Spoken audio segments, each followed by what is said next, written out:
Welcome, critters. I'm Claire Jones, your devoted host of the Sacred Reading CR podcast, where we discuss and examine Critical Role episodes, plot lines, characters, everything in between through the lens of sacred reading practices. So this particular episode is about Campaign 1, Episode 13, Part 2, and joining me today is Alyssa. Thanks for joining us. Always happy to be here. All right, so the icebreaker question for today is, who is a cartoon character that you wish were real? Oh gosh. Now I'm trying to think of any cartoon characters that have ever existed. There's none. None exists. Oh gosh. Well, I'm actually drawing a blank. Because I've thought about it since I wrote my notes.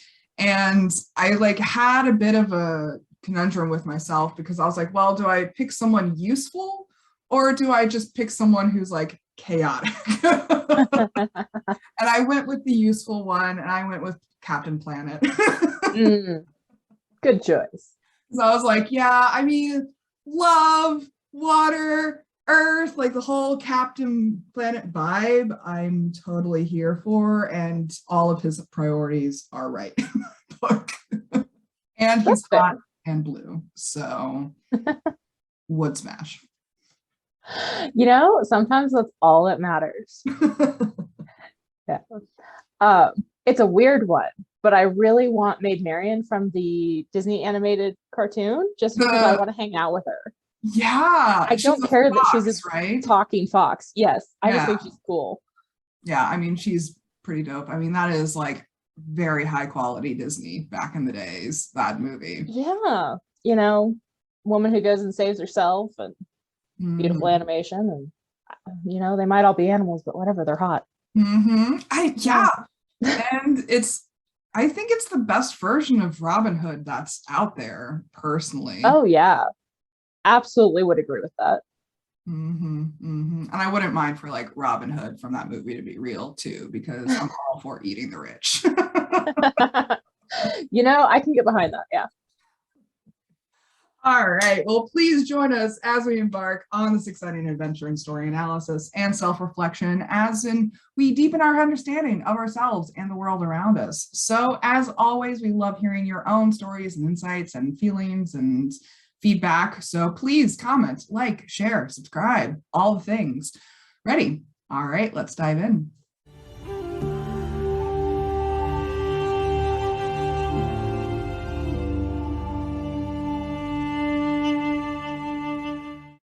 So, Vox Machina, they have just returned to Amon after defeating a beholder in the Underdark underneath Craghammer, who had been wielding the Horn of Orcus, a powerful and evil artifact. They landed via teleportation circle in the Lyceum that is across town from their keep and have decided to pub crawl their way back home.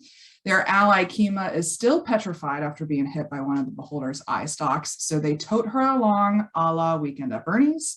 Eventually, they arrive at their keep and are greeted angrily by their guards, who could not see them properly in the dark until Tiberius casts a light spell to illuminate them all.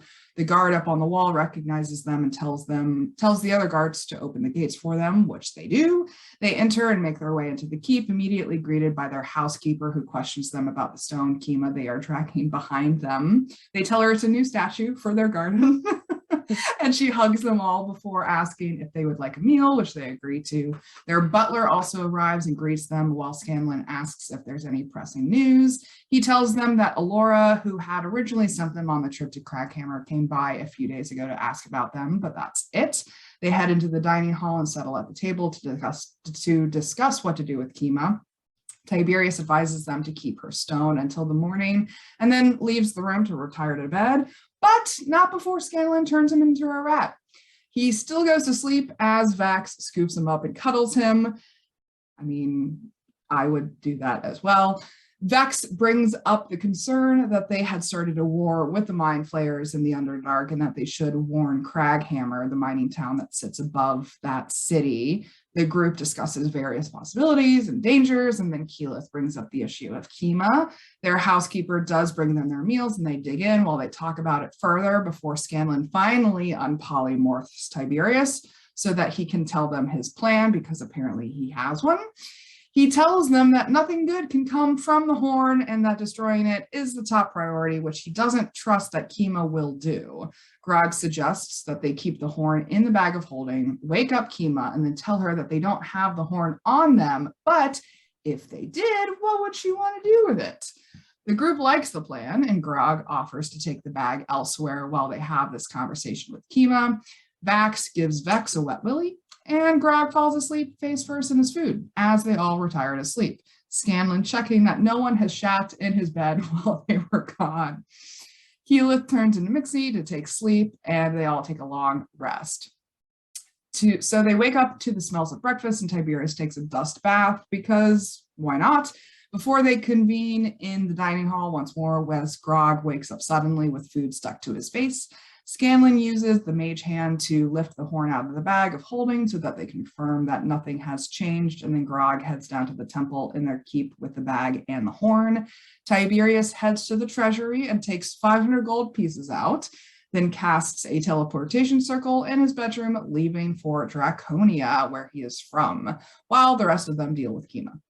Pike casts Greater Restoration on her, and Kima's form turns back into flesh. They assure her that they're back in Iman and that they were victorious and lived.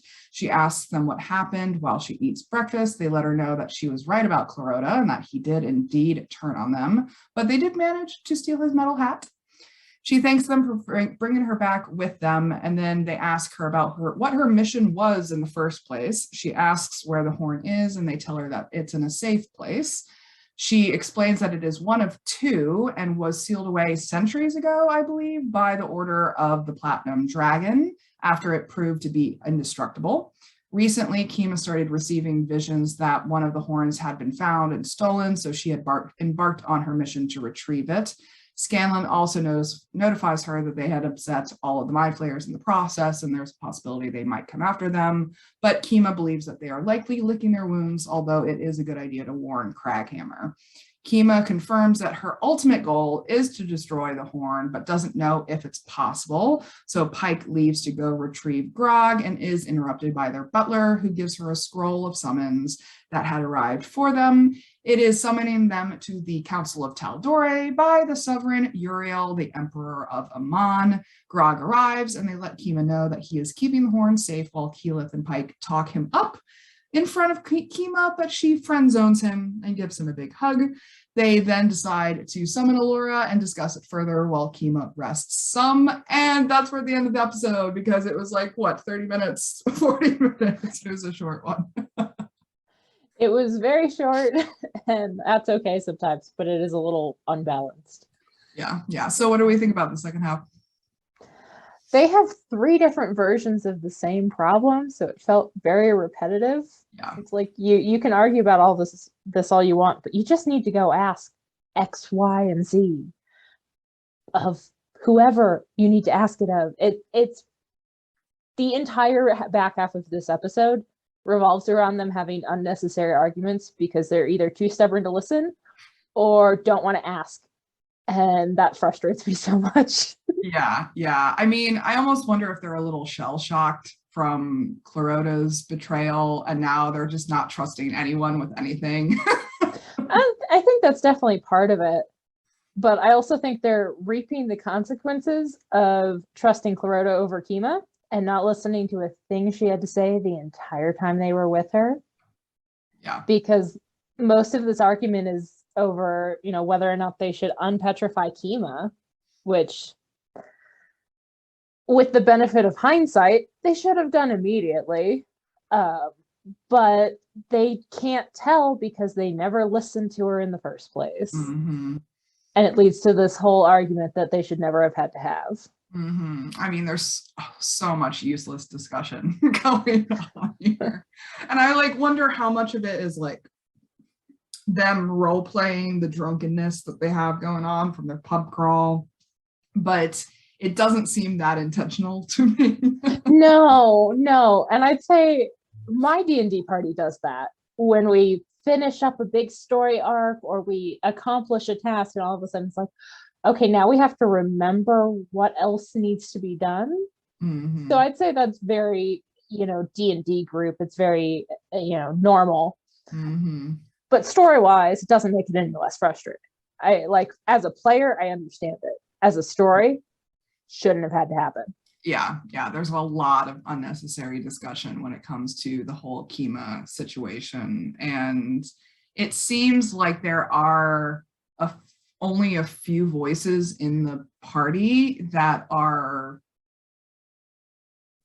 resistant to Kima. It seems like the majority of them want to trust her, but it's mainly Keyleth and Tiberius, really, who are like, no. And Keyleth is willing to explain, Tiberius is not. And so those two voices are loud, but only one of them is making any sense, which makes the conversation even harder to listen to.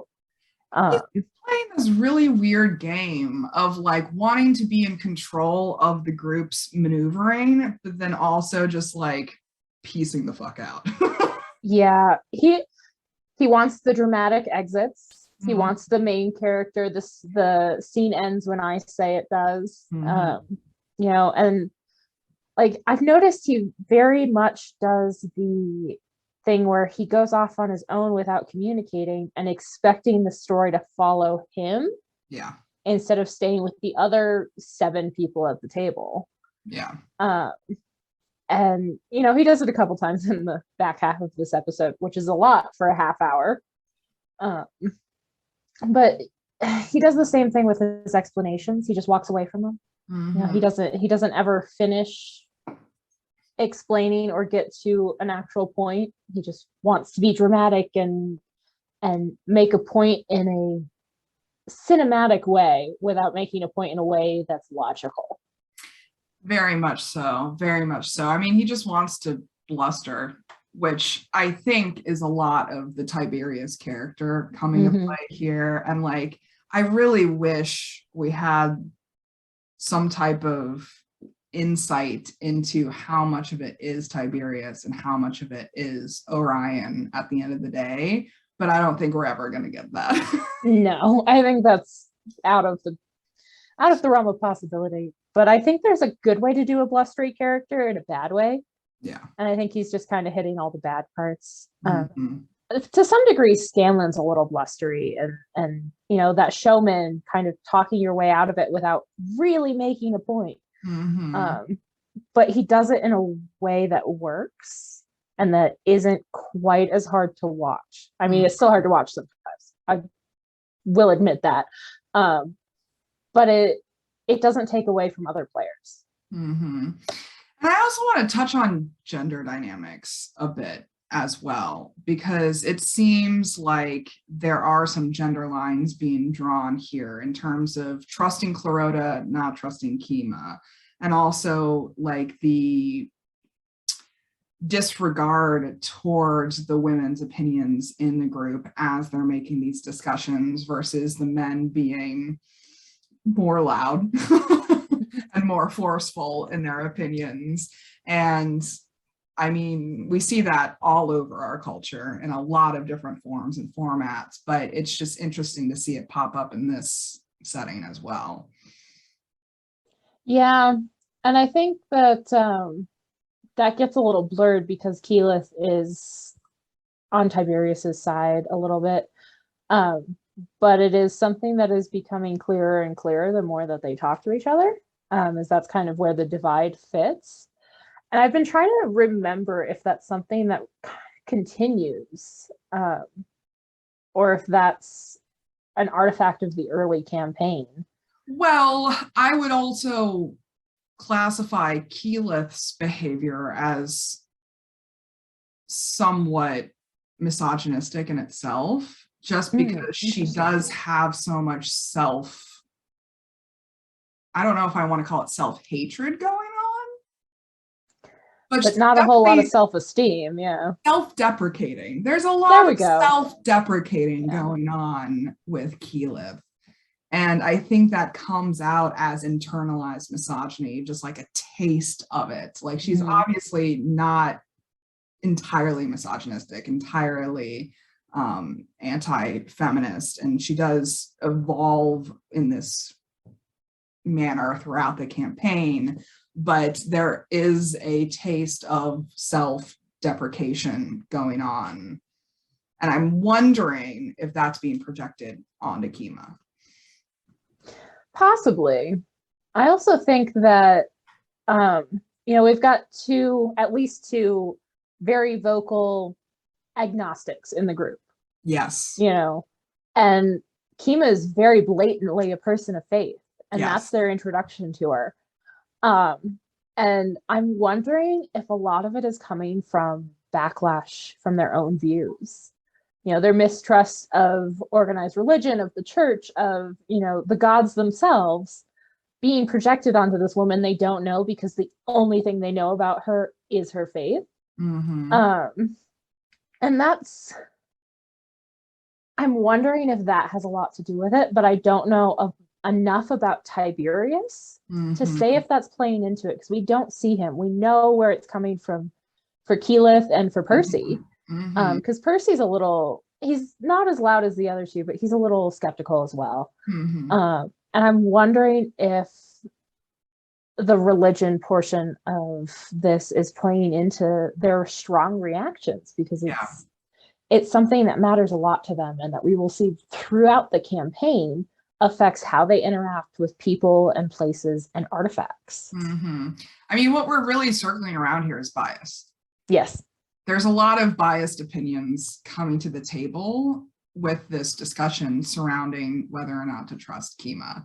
And you're right in the sense that Keyleth is very much a vocal opponent of organized religion throughout the campaign. And it's not until very late in the campaign that even starts to shift.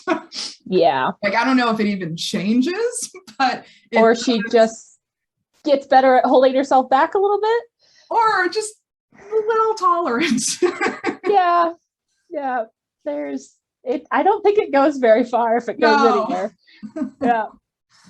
And you even see this in the way that they questioned the Order of the Platinum Dragon. Like, they were very adamant in being like, is that one of the good gods? Should we even trust this order? And I was even interested in watching the chat go by, because we're still in the early episodes where we see the chat being portrayed in the bottom corner. And there was a lot of conversation surrounding this whole, like, Kima's a corrupted paladin. Like, everyone was saying in the chat, like, that she's a corrupted paladin and that she's like shouldn't be trusted because she's a paladin that's gone evil.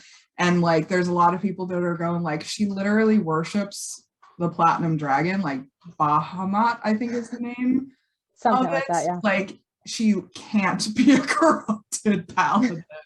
But then people were then questioning the order and being like, well, maybe the bad guys are above her in the order, and they just wanted her to be bad, like, so much.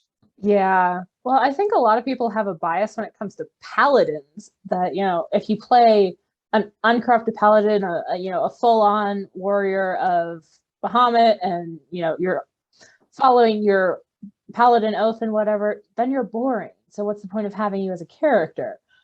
Matt's showing us that that's not the case. Kima is never boring. She's a really fantastic character, but there's definitely that bias in the D&D community. If you're talking to people who play, if you're talking to people who are putting together characters, if they're putting together a paladin, odds are they're going to be, Oath of Vengeance, or, they're going to be fallen in some way because they think that makes it a more interesting character. And so I think that's a lot of people projecting their own biases of character types onto Kima. It's really interesting to me because I listened to the podcast for these early episodes because the audio's a lot better. Yeah. So I had no idea about the chat. But I think that, we're seeing that theme of bias from the characters, from the audience.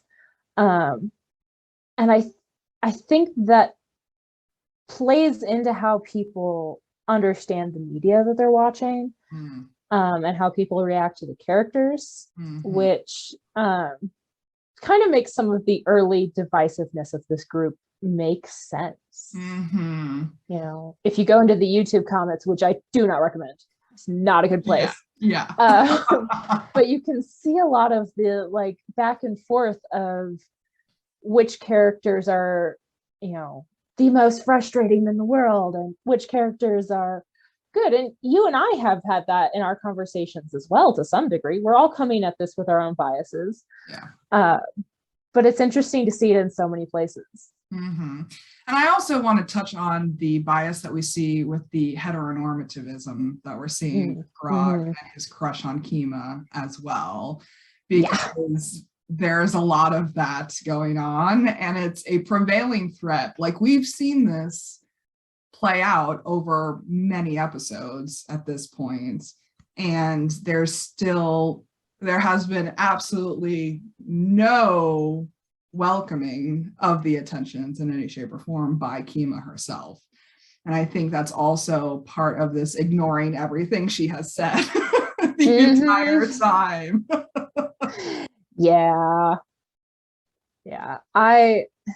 Knowing where Kima ends up and who she ends up with, I love her story.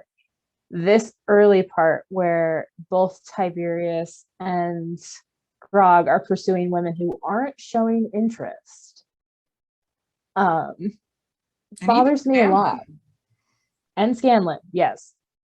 To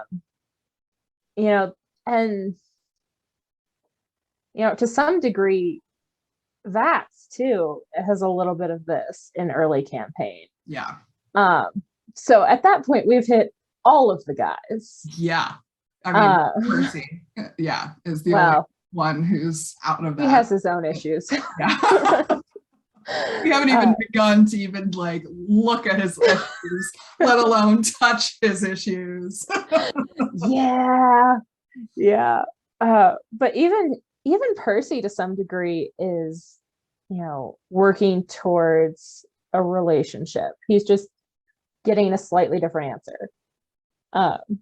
And so to see that in so many characters, it's interesting. I think it just speaks to the evolution of them as people. That's fair. Like, we all got to start somewhere. Yeah. And I think we're just seeing the maybe invisible influences of the Western culture that we do live in. We're seeing them being played out in the series. And the players do with that what they will and become better people as a result. Yeah. They do a lot of growing over the course of the stream.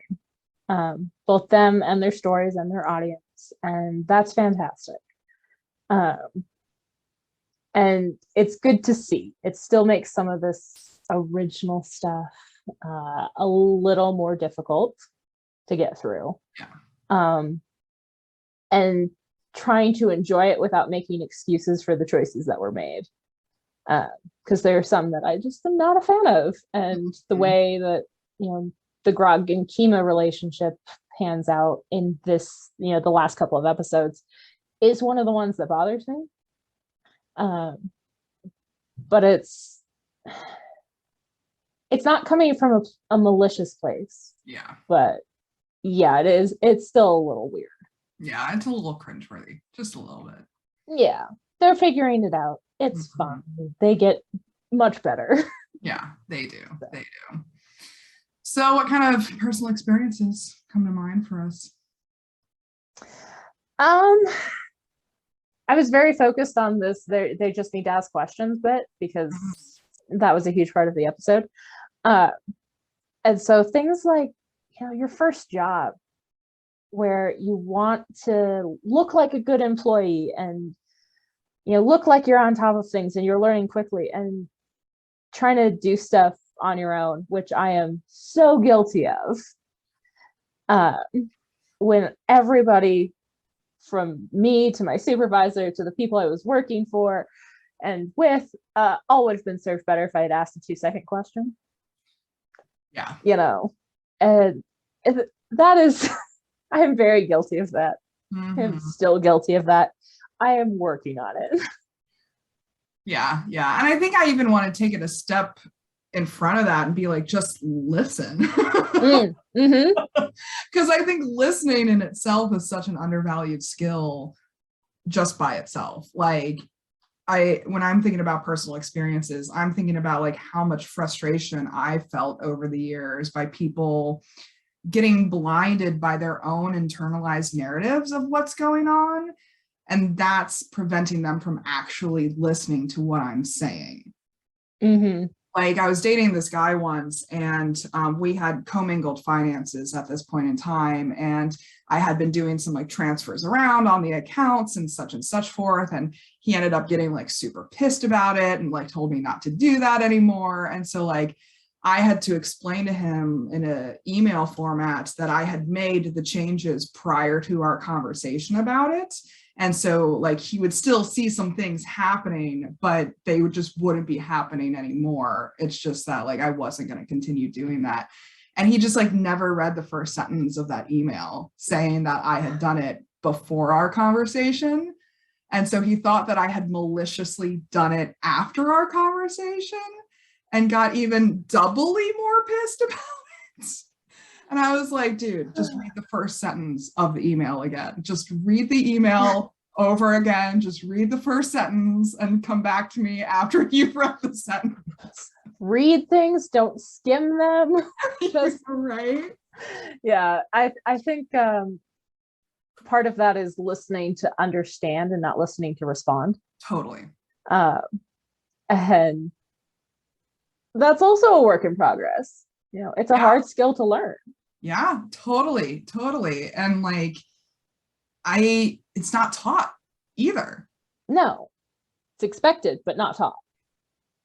Yeah. And like, I just think about all of the times where my words have gotten twisted, or people have like, one of my favorite things or favorite words in high school was miscommunication, because that's when I really started to learn the impact of what we're talking about here, of people just assuming what they think I meant when I said something. Like, because then we get into the whole conversation of semantics. Like, what do you mean by this particular word? Yeah. And people would get so pissed at me because I'm like, how you use a particular word is relative to the context of the word. You can't just like pick out words and be like, you're a bitch because you said this word. And I'm like, but I was using it in a context. Like, can we talk about this a little bit further? Yeah, context is huge and it gets missed so easily. Yeah. And I think that's also super important in our current world of online communications, because of like, so many conversations happen in texts, so many conversations happen in emails, and we don't have facial expressions to go off of. We don't have tone to go off of. We don't have bodily language to go off of in these contexts. And so many different things can be misconstrued because it was a text instead of saying it to someone's face. Yeah. And there's, we're also playing with the somewhat generational divide of people who learn to write formally and who are writing for an English teacher, versus the people who grew up on text and email and who are used to inventing fonts or notifiers or using punctuation in specific ways to convey tone. And the interpretation between those two groups comes off very different, because an ellipsis in a formal email is very different than an ellipsis in a text. And using them interchangeably doesn't work, and it's going to get misconstrued by somebody. So we're not just up against, text, we're up against educational and generational divides. It makes everything much more complicated. I like that you brought up the simple fact of punctuation. Yeah.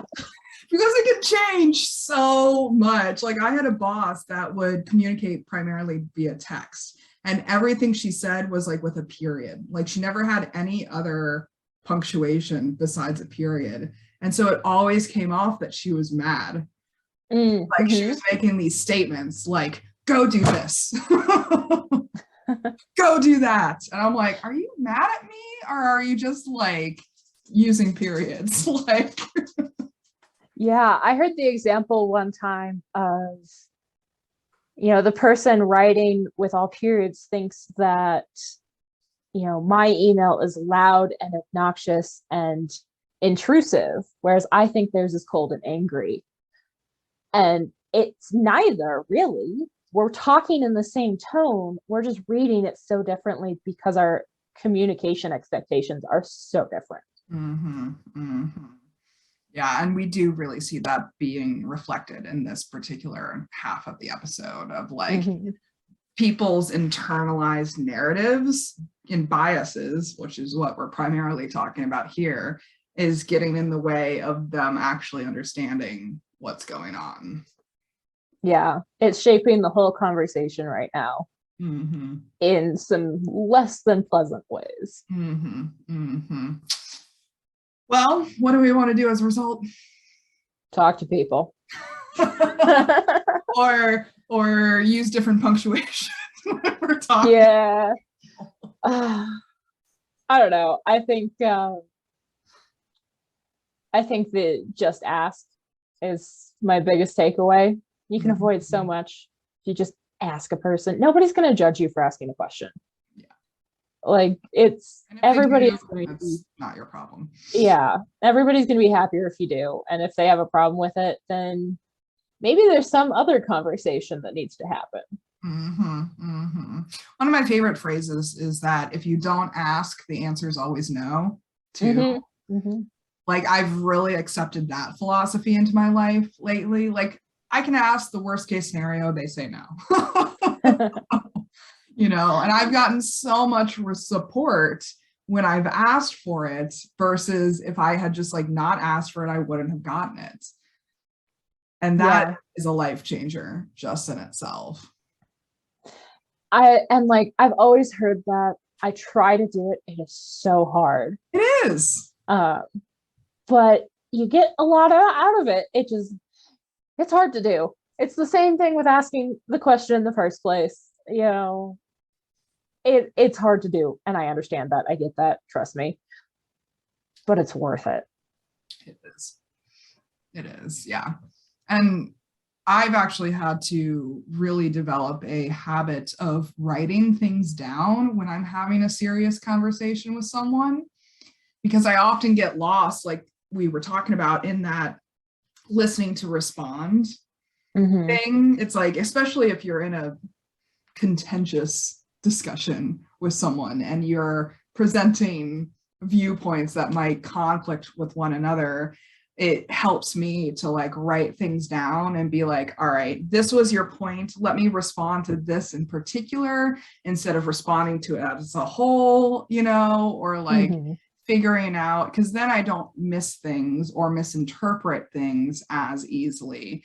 And that's a habit that I've had to develop over the years and be like, I know we're having an argument right now, but can I go get my notepad? I've had a couple moments where I've done something similar where it's like, I need to sit with this point so I can respond to it and not just spew whatever comes to mind, because I want to actually respond to what you're saying.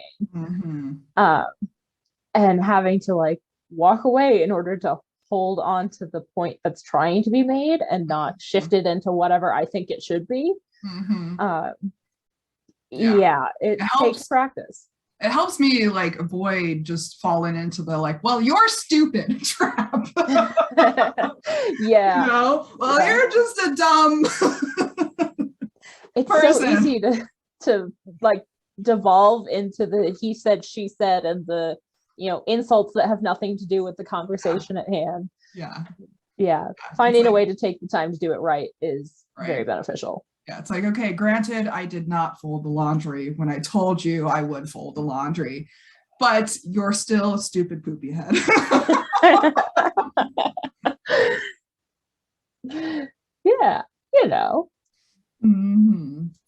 Well, this was short and sweet. Anything we want to add before we wrap up? I'm good. Yeah. And even though it's short, this is powerful stuff that we're talking about here. I mean, biases affect all of us. Like, no one is 100% bias free. Like, that just doesn't exist. And audience, we definitely encourage you to share your own thoughts and feelings and insights and stories with us as well. We'd love to know how these kinds of topics affect you in your own lives and how Critical Role has spurred our opportunities to examine these things within ourselves. So special thanks to Alyssa for joining me on this episode. It's been always happy to be here. I have so much fun doing this. Yeah, so next time we'll be discussing Campaign 1, Episode 14, Part 1, and joining me will be Petal again, so I'm super excited to get into it. And as always, I'm looking for more co-hosts and guests, so if you're interested in coming on the series, just hit me up, I'll send you the link. And in the meantime, please comment, like, subscribe, and share. Follow us on Tumblr at Sacred Readings CR. And until next time, may all beings be peaceful, may all beings be free, and always, always, always remember to love each other. Take care, guys. Bye.